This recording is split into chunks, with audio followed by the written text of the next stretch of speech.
যদি একটা জাদুর কাঠি পেতাম তাহলে আমাদের জীবনটা কত সুন্দর হতো। যা ইচ্ছে হতো তাই চাইতাম আর পেয়েও যেতাম।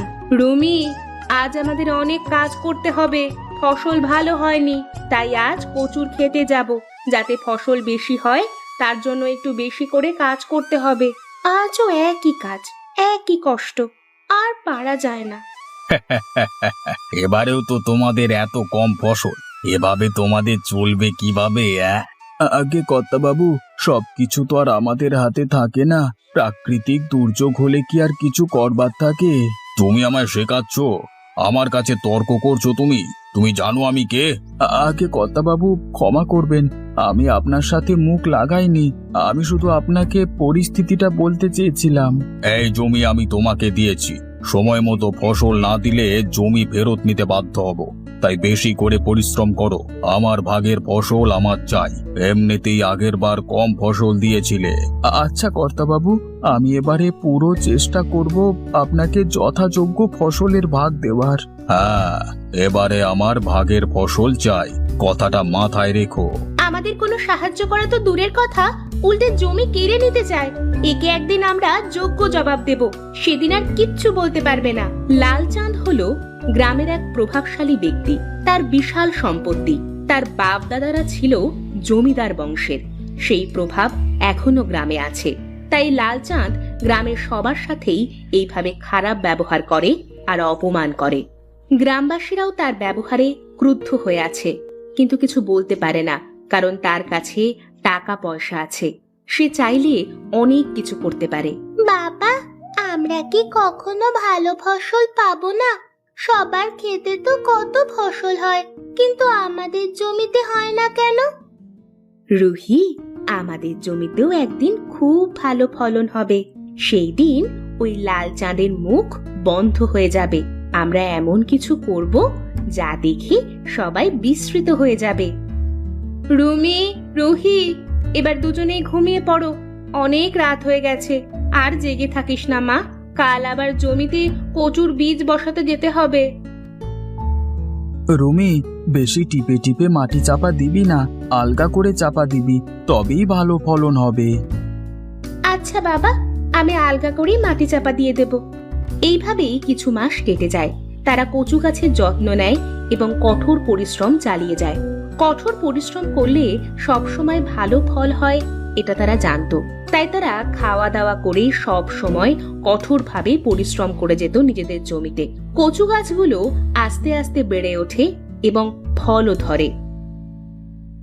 এ কি নীল কচু? মা, বাবা, সবাই তাড়াতাড়ি এসো, দেখো কি কাণ্ড হয়েছে আমাদের কচুর খেতে। এ কি প্রাকৃতিক বিস্ময়!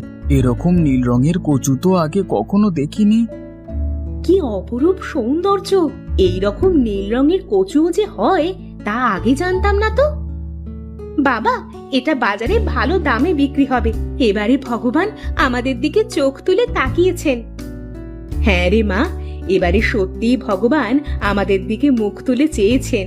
অন্যবার ফসল নষ্ট হয়ে যায়, না হলে ফসল ভালো হয় না। আর এবারে হঠাৎই নীল কচুর চাষ হয়ে গেল। আর কিছুদিন যাক, কচুগুলি আর একটু বড় হোক, তারপর বাজারে গিয়ে বেচবো, ভালো দাম পাওয়া যাবে। ক্রেতারা হয়তো কোনোদিন এরকম কচু দেখেননি, তাই ভালো রোজগার হবে এবছর। বাবা, কিন্তু এবার রোজ আমাদের জমির ওপর নজর রাখতে হবে। কেন রে মা, কি হলো? আমাদের শত্রু লালচাঁদের কানেও নিশ্চয়ই এই কথাটা যাবে। আমাদের জমিতে নীল কচু ফলেছে। ওই চক্রান্তকারী লালচাঁদ আমাদের এই নীল কচুর ওপর তার কুনজর দেবেই। তাই আগে থাকতেই সাবধান হতে হবে আমাদের। হ্যাঁ, রুমি ঠিক বলেছে, আমাদের একটু সাবধানতা অবলম্বন করা উচিত। ওই হতভাগা লালচাঁদের কুদৃষ্টি আমাদের খেতে পড়বেই, তাই আগে থাকতেই নজর রাখতে হবে আমাদের। কর্তাবাবু, রুমির ক্ষেতের নীল কচু নিয়ে গ্রামে খুব আলোচনা হচ্ছে। রীতিমতো এই নিয়ে গ্রামে হইচই পড়ে গেছে। আমাদের কিছু একটা করতেই হবে। আমরাই সেই নীল কচু সংগ্রহ করব এবং তা বিদেশের বাজারে বিক্রি করে আমরা অনেক টাকা উপার্জন করে নেব। কিন্তু আমার মনে একটা খটকা রয়েই যাচ্ছে, এই নীলচে কচু রুমির বাবা মানে বাপি চাষ করলো কিভাবে? ও এই বিষয়গুলো জানলো কি করে? আমরা তো কেউ কোনোদিন শুনিনি। সে তো আমাদের দেখবার দরকার নেই। আমরা ওই নীল কচু চুরি করব, তারপর দেশের বাজারে বিক্রি করে বেশ ভালো মুনাফা পাওয়া যাবে। তাহলে চুরি করবার কিছু একটা পরিকল্পনা করুন। সবই যদি আমি করে নিলাম তাহলে তুমি আছো কি করতে? আগে কর্তাবাবু, আমি? হ্যাঁ তুমি, কিছু একটা উপায় বলো আমাকে। তাহলে একটা লোককে ভাড়া করি, যে রাতে আমাদের কথা মতো কচু চুরি করে নিয়ে আসবে। না না, ও কচু নিয়ে পালিয়ে গেলে কি হবে? আজকে রাতে আমি নিজে চুরি করতে যাব। ঠিক যখন সবাই ঘুমিয়ে পড়বে তখন। কাউকে বিশ্বাস করা যাবে না। হ্যাঁ কর্তাবাবু, এটাই ভালো হবে। থামো, আমাদের নীলকচু কেন চুরি করছো? এগুলোতে একদম হাত দেবে না। তোমার তো সাহস কম নয় চুগরি। এই জমি আমার, তাই নীল কচুগুলো আমার। তুমি বলবার কে হে? না, এটা আমাদের ক্ষেতের ফসল, আমাদের পরিশ্রমের ফসল। আমি তোমাকে কিছুতেই এটা নিতে দেব না। এই জমি আমি তোমাদেরকে দিয়েছিলাম, আর তোমরা আমার সাথে এরকম ব্যবহার করছো। তোমার জমি আমি কেড়ে নিলাম বাপি। আপনি নিজে চুরি করেছেন, আবার আমাকে বলছেন আমার জমিটা কেড়ে নেবেন? নির্লজ্জ বেহায়া, আপনার কোনো লজ্জাবোধ নেই? লজ্জাবোধ থাকলে এখনো এখানে দাঁড়িয়ে থাকতো না, আর আমাদের মুখের ওপর তর্ক করার সাহসও পেত না। গ্রামের চোর একটা। আমি মোটেও চুরি করিনি, এটা আমার জমি, তাই আমি আমার ভাগের ফসল নিচ্ছিলাম। এটাকে ভাগের ফসল নেওয়া বলে না, চুরি করাই বলে। এখন সকলে বাড়ি ফিরে চলো, কাল গ্রামের প্রধান বিচার করবে। রুমি, আমি শুনেছি তোমাদের নীলকচুর কথা। আমরা সবাই তোমার পাশে আছি। জয় তোমাদেরই হবে, ওই চক্রান্তকারী লালচাঁদের নয়। হ্যাঁ, আজকে গ্রামের প্রধান বিচার করবেন। ওই চক্রান্তকারী লালচাঁদের শাস্তি হবে। গ্রামের প্রত্যেকটা মানুষ তোমাদের পাশে আছে। এবারের জয় তোমাদের নিশ্চিত। লাল চাঁদের মন মানি চলবে না, চলবে না। লাল চাঁদের মন মানি চলবে না, চলবে না। তোমরা সবাই চুপ করো, এই জমি আমার। না, আমরা কেউ চুপ করব না।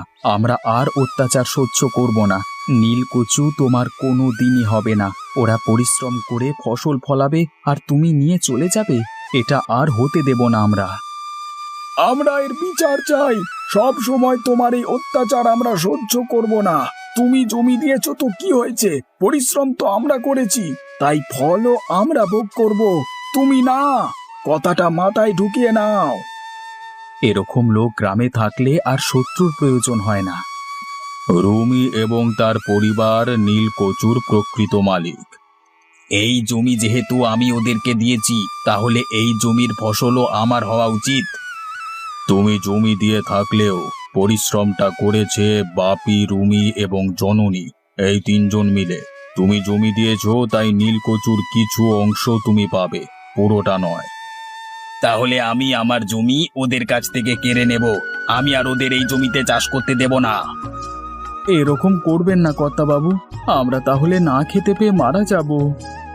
তুমি চুপ করো বাপি।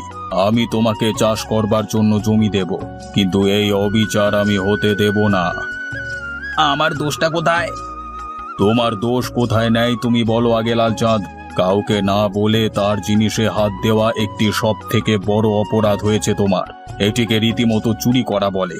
এটা তোমার প্রথম অপরাধ। চুরি করবার পরও তুমি গরিব দুঃখী বাপীদের ভয় দেখানোর চেষ্টা করেছো। এটা তোমার দ্বিতীয় অপরাধ। ভুল করেও তুমি তা অস্বীকার করেছো, এটা তোমার তৃতীয় অপরাধ। এই কারণে তোমাকে তোমার যথাযোগ্য শাস্তি পেতে হবে। লালচাঁদকে শাস্তি দেওয়া হোক, লালচাঁদকে শাস্তি দেওয়া হোক। ওই চক্রান্তকারী লালচাঁদ শাস্তি পাওয়ার যোগ্য। এরা সবাই মিলে আমাকে ফাঁসানোর চেষ্টা করছে, আমি কোনো দোষ করিনি। তুমি আর কত মিথ্যে কথা বলবে লালচাঁদ? তোমার কোনো কথা আর শোনা হবে না। তোমার আসল রূপ সবাই দেখে নিয়েছে। তোমাকে শাস্তি পেতেই হবে, আর শাস্তি হলো এটাই যে তোমাকে গ্রাম ছেড়ে চলে যেতে হবে। এরকম বলবেন না প্রধান মশাই, আমি কোথায় যাব? সেটা আমরা কেউ জানি না, কিন্তু তোমাকে চলে যেতে হবে, এটাই শেষ কথা। লালচাঁদ গ্রাম ছেড়ে চলে যায়। গ্রামের লোকেদের সাথে খারাপ ব্যবহার করায় যে তার এই রকম পরিণতি হবে তা সে স্বপ্নেও ভাবতে পারেনি। চুরি করতে গিয়ে ধরা পড়া সত্ত্বেও সে বারবার তর্ক করে গেছে, তাই গ্রামবাসীরা আরও রাগান্বিত হয়ে গিয়েছিল।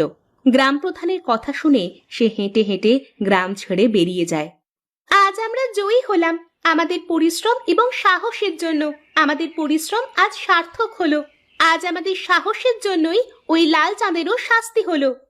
সব সময় এমন থেকো রুমি, সব সময় হাসি খুশি থেকো, প্রতিবাদী মনোভাব নিয়ে বেঁচে থাকো। তোমার সাথে অন্যায় হলেই তুমি প্রতিবাদী হয়ে উঠবে, না উঠলেই আরো অন্যায় হবে। ধন্যবাদ আদনান, তুমি আমাদের অনেক সাহায্য করেছো। তাই এই নীল কচুর কিছু কচু তুমি নিয়ে যাবে, এটা তোমার উপহার।